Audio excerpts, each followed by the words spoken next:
کتابیں ہمیں کرواتی ہیں وہ اور ہے، اور جو بابوں نے تعارف کروایا وہ اس خدا کا وہ تعارف نہیں تھا. تو کتابوں کو فالو کیا جائے، اور صرف ان بابوں کو فالو کیا جائے جو کتابوں کو فالو کرتے ہیں. یہ کہتے نہیں بابوں کو نہیں مانتے. سر ہم بابوں کو مانتے ہیں، لیکن اگر بابے کتابوں کے خلاف ہو جائیں تو ان بابوں کی عزت کیوں کریں؟ بابوں کی عزت کیوں تھی؟ کتابوں کی وجہ سے. اگر وہ کتابوں کے دشمن ہو جائیں اور کہیں کہ کتابیں ڈائریکٹ پڑھنے سے انسان گمراہ ہو جاتا ہے قرآن و سنت، تو ہم تو کہیں گے پھر تو سب سے پہلے تو تمہاری بزرگی فارغ نا، کیونکہ تم نے یہ سب کچھ اویل کیا تھا اسی نسبت سے. اب جب تم اس نسبت سے اعلان برات کر رہے ہو اور اس نسبت کا مذاق اڑا رہے ہو الٹا، تو پھر تو ہم یہی کہیں گے نا کہ تم تو آستین میں چھپے ہوئے سانپ ہو. وہ نقصان جو یہود و نصارہ نے اسلام کو پہنچانا تھا تم پہنچا رہے ہو. میرا دعویٰ ہے کہ یہ شخص اس صدی کا سب سے بڑا جھوٹا مکار فراڈیا ہے. کس انداز سے یہ بات کر رہا ہے کہ بزرگ یہ کہتے ہیں کہ ڈائریکٹ قرآن نہ پڑھو گمراہ ہو جاؤ گے، یہ ہمیں قرآن پاک پڑھنے سے روکتے ہیں. اس صدی کے جھوٹے مکار شخص یا اس کے چیلو کوئی ایک کتاب دکھاؤ، کسی بزرگ کی کتاب دکھاؤ جس میں انہوں نے یہ لکھا ہو کہ آپ نے قرآن پاک ترجمے کے ساتھ نہیں پڑھنا، ڈائریکٹ نہیں پڑھنا. اتنا بڑا جھوٹ بول رہے، اور یہ سینکڑوں مرتبہ یہ جھوٹ بول چکا ہے اور یہ اپنے اوپر لعنتیں ڈلوا چکا ہے کہ اتنا بڑا جھوٹا ہے. جھوٹے انسان کسی ایک کتاب میں دکھا دو، کسی بزرگ نے، کسی اللہ کے ولی نے کتاب میں لکھا ہو کہ جناب آپ ڈائریکٹ قرآن نہ پڑھیں، آپ قرآن پڑھیں گے تو گمراہ ہو جائیں گے. اپنی طرف سے باتیں بنا بنا کے بزرگوں پر فٹ کرنا. علماء تو کہتے ہیں قرآن پاک پڑھیں، اللہ کے ولیوں نے تعلیم دی ہے قرآن پاک پڑھنے کی، وہ تو قرآن پاک پڑھ کے آپ صلی اللہ تعالیٰ علیہ وآلہ وسلم کی سنت پر عمل کر کے انہوں نے وہ درجے حاصل کیے ہیں. آپ کس گندی سوچ رکھتے ہیں اور کس طرح لوگوں کو گمراہ کر رہے ہیں کہ بابے کہتے ہیں کہ جناب قرآن پاک نہ پڑھیں. ہم ان بابوں کو مانتے ہیں جو قرآن و حدیث کو مانتے ہیں. بھی کون سا وہ بزرگ ہوگا جو قرآن و حدیث کو نہیں مانے گا؟ وہ بزرگ کیسا ہوا؟ اللہ کے ولی بنتے ہی اس وقت جب اللہ تبارک و تعالیٰ کی بات کرتے ہیں، زیادہ سے زیادہ قرآن پاک کی تلاوت کرتے ہیں. یہ جھوٹا شخص، اس کو چیلنج ہے کسی ایک کتاب میں دکھا دے کہ کسی بزرگ نے یہ لکھا ہو کہ ڈائریکٹ قرآن آپ نہ پڑھیں، قرآن پاک آپ ترجمہ نہ پڑھیں، آپ گمراہ ہو جائیں گے. کوئی ایک کتاب دکھا دے.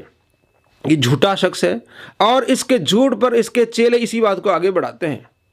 علماء بھی کہتے ہیں کہ جناب آپ قرآن پاک پڑھیں. میں آپ کو دکھانے والا ہوں علامہ رضا ثاقب مصطفی صاحب کیا کہہ رہے ہیں. اپنی زندگی میں بسا لو، قرآن کو شامل کر لو. یہ دیکھیں، دنیا بھی سبرے گی، قبر بھی سبرے گی، نزا کا عالم بھی سبرے گا، حشر میں بھی اجالے ہوں کہ جنت کی بہاریں بھی نصیب ہوں اور رسول اللہ کا ساتھ نصیب ہوگا. تو اس کتاب سے جڑو، اس کو ورق ورق پڑھو، اس کو حرف حرف پڑھو، اس کو رکوع رکوع پڑھو. اس کا یہ کرے حرف حرف پڑھو، رکوع رکوع پڑھو، یعنی قرآن پاک کو ڈیٹیل کے ساتھ پڑھو، تفسیر پڑھو، ترجمہ پڑھو. مفتی اکمل صاحب کی کئی ویڈیوز ہم نے دکھائی ہیں، وہ کہتے ہیں ترجمہ پڑھیں، تفسیر پڑھیں. اہل سنت کی بہت بڑی تحریک دعوت اسلامی اس کے نصاب میں شامل ہے کہ آپ ڈیلی آپ نے صبح اٹھ کے جو ہے وہ 3 آیات پڑھنی ہیں ترجمے کے ساتھ اور تفسیر کے ساتھ. لیکن اس گمراہ شخص نے اتنا اس چیز کو پھیلایا ہوا ہے کہ جناب یہ کہتے ہیں ڈائریکٹ قرآن نہ پڑھے. کسی ایک کتاب میں دکھا دو جھوٹے انسان. کسی ولی نے یہ کہا ہے، اولیاء پر اتنی بڑی تہمت، اتنا بڑا جھوٹ اور بار بار جھوٹ. کوئی ایک تو کتاب دکھا دو، کسی اللہ کے ولی کی کتاب دکھا دو. اس صدی کا سب سے بڑا جھوٹا میں اس لیے کہتا ہوں کہ عوام کو اس طرح جھوٹ بول کے، اپنے آپ کو کہتا ہوں میں علمی کتابی ہوں، لیکن اس طرح جھوٹ گھول کے پلاتا ہے اپنے ماننے والوں کو. وہ بھی یقین کر لیتے ہیں جناب ہاں یہ ہمارا ہی بابا سچا کہہ رہا ہے. جو قرآن کی بات کر کے لوگوں کو گمراہ کرتا ہے خود یہ قرآن کا منکر ہے. ہم نے کئی ویڈیوز میں دکھایا ہے کہ کس طرح یہ قرآن پاک کا منکر بن گیا ہے. مزید آپ دیکھیں. میں اس میں ایک آسان جملہ بولتا ہوں کہ اسلام میں داخل کرتے وقت جو چیزیں آپ نے کسی سے پڑھوائی تھی نا، جب تک وہ ان چیزوں کا انکار ہی نہیں ہوتا اس وقت تک اسلام سے نکل نہیں سکتا. جی آپ جب کسی کو مسلمان کرتے ہیں تو کیا آپ اس کو کیا یہ پڑھاتے ہیں لا الہ الا اللہ محمد رسول اللہ ابو بکر ولی اللہ؟ تو اب حضرت ابو بکر کا انکار کرنے سے وہ اسلام سے نہیں نکلے گا. یا عمر ولی اللہ یا عثمان ولی اللہ یا علی ولی اللہ، یہ تو نہیں پڑھواتے. اتنا مشکل تھا. جی دوستو، آپ نے دیکھا کہ حضرت ابوبکر صدیق رضی اللہ تعالیٰ عنہ کا انکار کرنے والا اسلام سے نہیں نکلے گا، یعنی وہ کافر نہیں بنے گا۔ آپ دیکھیں، خود یہ اس سے پہلی ویڈیوز میں ثابت کر چکا ہے کہ جو حضرت ابوبکر صدیق رضی اللہ تعالیٰ عنہ کی صحابت کا انکار کرے وہ کافر ہے۔ یہ سیدنا ابوبکر صدیق کی محبت تھی جس نے زور لگایا، ان کی طاقت نہیں، ان کی محبت کی طاقت تھی جو پیچھے زور لگا رہی تھی۔ الحمدللہ۔ تو یہ میں نے بتایا کہ یہ اہل سنت اور اہل تشیع کے درمیان کامن ہے کہ سیدنا ابوبکر صدیق رضی اللہ تعالیٰ عنہ آپ صلی اللہ علیہ وسلم کے یار غار ہیں، اور اب سیدنا ابوبکر صدیق رضی اللہ تعالیٰ عنہ اس آیت کے تحت آپ صلی اللہ علیہ وسلم کے صحابی ہیں، کیونکہ یہ اس میں کیا الفاظ ہے، اذ یقول لصاحبہ، کہ جب وہ اپنے صحابی سے کہتے تھے، ساتھی سے۔ اب چونکہ سیدنا ابوبکر صدیق رضی اللہ تعالیٰ عنہ کی صحابیت قرآن سے ثابت ہو گئی ہے پرٹیکولرلی، اس لیے آپ رضی اللہ تعالیٰ عنہ کی صحابیت کا انکار کرنے والا کافر ہے۔ ٹھیک ہو گیا جی۔ پہلے اس نے یہ پہلی ویڈیوز ہیں اس کی، اس میں یہ کہتا ہے کہ جو حضرت ابوبکر صدیق رضی اللہ تعالیٰ عنہ کا انکار کرے گا وہ کافر ہے، کیونکہ ان کی صحابیت قرآن سے ثابت ہے۔ اور بعد میں اب کیا کہتا ہے؟ اب یہ کہتا ہے کہ اگر کوئی حضرت ابوبکر صدیق رضی اللہ تعالیٰ عنہ کا انکار کرے تو وہ کافر نہیں ہوگا، یعنی اب یہ قرآن کا منکر بن گیا ہے، قرآن کا منکر بن گیا ہے یہ شخص انکاری۔ جو قرآن کی ایک آیت کا منکر بن جائے وہ مرتد اور کافر ہو جاتا ہے۔ اس کے فتوے سے، پرانے فتوے سے، آج اس وقت جو مرزا جیلمی ہے اپنے فتوے سے کافر ہے، یہ مرتد ہے۔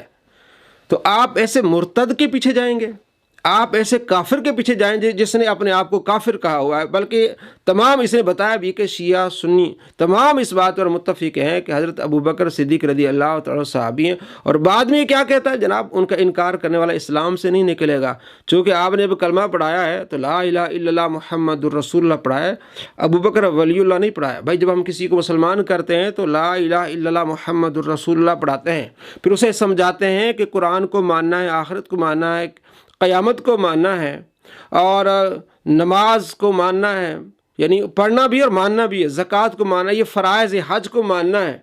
تو زکوٰۃ کا جو منکر ہے وہ کافر ہے۔ حضرت ابوبکر صدیق رضی اللہ تعالیٰ عنہ نے ان لوگوں سے جہاد کیا تھا جو زکوٰۃ کے منکر ہو گئے تھے۔ تو کلمہ پڑھاتے ہوئے ہم تو یہ نہیں کہتے کہ زکوٰۃ فرض ہے، حج فرض ہے، ہم اسے کلمہ پڑھا کے مسلمان کراتے ہیں، اس کے بعد ساری چیزیں بتاتے ہیں کہ قرآن پاک کا انکار کرنا کفر ہے، قرآن پاک کی ایک آیت کا بھی انکار کرنا کفر ہے۔ تو ثابت ہے کہ حضرت ابوبکر صدیق رضی اللہ تعالیٰ عنہ قرآن سے کہ وہ آپ علیہ السلام کے صحابی ہیں، سورہ توبہ آیت نمبر 40 سے جو اس نے بتائی، جس میں شیعہ سنی سب متفق ہیں۔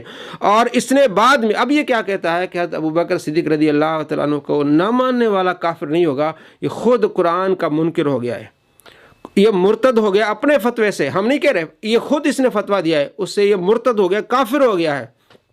تو دوستو ایسے کافر کی باتیں، قرآن بھلی 100 مرتبہ پڑھے وہ کافر ہے، اپنے فتوے سے وہ مرتد ہے، تو اس کے پیچھے جانا اپنے آپ کو جہنم میں لے جانا ہے، اپنے آپ کو تباہ و برباد کرنا ہے۔ جو اس کے پیچھے لوگ جا رہے ہیں ہزاروں کی تعداد میں مرتد ہو گئے ہیں، نبی صلی اللہ تعالیٰ علیہ وآلہ وسلم کی توہین کر رہے ہیں۔ ہم نے ویڈیوز بنائی ہیں اس پر 1251 ویڈیو، آپ تفصیلی دیکھ لیں، اس کے چینلوں نے ویڈیوز بنا کے اپلوڈ بھی کی ہوئی ہیں۔ آپ صلی اللہ تعالیٰ علیہ وآلہ وسلم کی توہین کر رہے ہیں، کر بھی رہے ہیں اور کروا بھی رہے ہیں، لوگوں کو کہہ رہے ہیں کہ نبی صلی اللہ تعالیٰ علیہ وآلہ وسلم کو نعوذ باللہ گالی دو، ہم آپ کو پیسے دیتے ہیں۔ مرزا کی تعلیم کو فالو کر کے تو آپ اپنی آخرت برباد نہ کریں، آپ صلی اللہ تعالیٰ علیہ وآلہ وسلم سے محبت کریں، صحابہ سے محبت کریں، اولیاء کرام سے محبت کریں۔ کتنا بڑا جھوٹ ہے کہ یہ جو اللہ کے ولی بابے ہیں وہ کہتے ہیں کہ قرآن نہ پڑھے آپ گمراہ ہو جائیں گے۔ تو کتنا بڑا اس کا یہ جھوٹ ہے کہ یہ بابے کہتے ہیں کہ قرآن نہ پڑھیں گمراہ ہو جائیں گے، یہ ڈائریکٹ قرآن پڑھنے سے منع کرتے۔ کس کتاب میں جھوٹے انسان لکھا ہوا ہے؟ کس بزرگ نے، کس اللہ کے ولی نے یہ کہا ہے کہ قرآن پاک نہ پڑھیں، ڈائریکٹ آپ ترجمے سے نہ پڑھیں، آپ گمراہ ہو جائیں گے؟ اتنا بڑا جھوٹ اللہ کے ولیوں پر، یہ صرف بغض ہے اس کے دل میں، جو اللہ تبارک و تعالیٰ فرماتا ہے، بخاری شریف حدیث ہے 6502، من عادی لی ولی فقد آذنت بالحرب۔ اللہ فرماتا ہے حدیث قدسی، جو میرے پیاروں سے عداوت رکھے اس سے میرے اعلان جنگ ہے۔ اللہ تبارک و تعالیٰ کے ولیوں سے بغض رکھنا اعلان جنگ، کتنا بڑا جھوٹ بول رہا ہے ان پر، کہ جو ولی ہم ان کو مانیں گے جو قرآن حدیث کو مانتے ہیں، اس پر عمل کرتے ہیں، اس کو پڑھتے ہیں، سناتے بھی، وہ سارے اللہ کے ولی یہی کام کرتے ہیں۔ اتنا بڑا جھوٹ بول رہا ہے کہ وہ کہتے ہیں قرآن پاک آپ ڈائریکٹ نہ پڑھیں۔ لعنت ہو ایسے جھوٹوں پر۔ اور اللہ تبارک و تعالیٰ فرماتے ہیں میرا ان سے اعلان جنگ ہے، اور اعلان جنگ ہو چکا ہے اس سے۔ اس لیے کہ اس نے اب کفری عقائد بنا لیے ہیں. آپ صلی اللہ تعالیٰ علیہ وآلہ وسلم کی توہین کر رہا ہے. خدا کے بارے میں اس نے اپنے کفری عقائد جو ہے وہ بنانے شروع کر دیا. اور اس نے کیا کہا ابھی آپ نے دیکھا، حضرت ابوبکر صدیق رضی اللہ تعالیٰ کو نہ ماننے والا کافر نہیں ہوگا، اسلام سے نہیں نکلے گا. خود اس نے اپنے آپ کو کافر بنا دیا، مرتد بنا دیا. یہ ہوتی ہے اللہ تبارک و تعالیٰ کے ساتھ دشمنی کا انجام. یہ ہوتا ہے جو اللہ کے ولیوں کے ساتھ دشمنی کرے وہ بندہ مسلمان نہیں رہتا، اس طرح اس کے دل میں بغض آ جاتا ہے، اسلام سے باہر نکل جاتا ہے. اپنا ایمان بچائیے، اپنی آخرت کی فکر کیجیے. ایسے جاہلوں کے پیچھے مت جائیے جو آپ کی دنیا اور آخرت تباہ و برباد کر دیں اور آپ کو جہنم کا ایندھن بنا دیں. اللہ کریم ہمیں اپنی محبت، اپنے پیارے رسول صلی اللہ تعالیٰ علیہ وآلہ وسلم کی محبت، اہل بیت صحابہ اور اولیاء کرام کی محبت نصیب فرمائے. السلام علیکم ورحمۃ اللہ وبرکاتہ.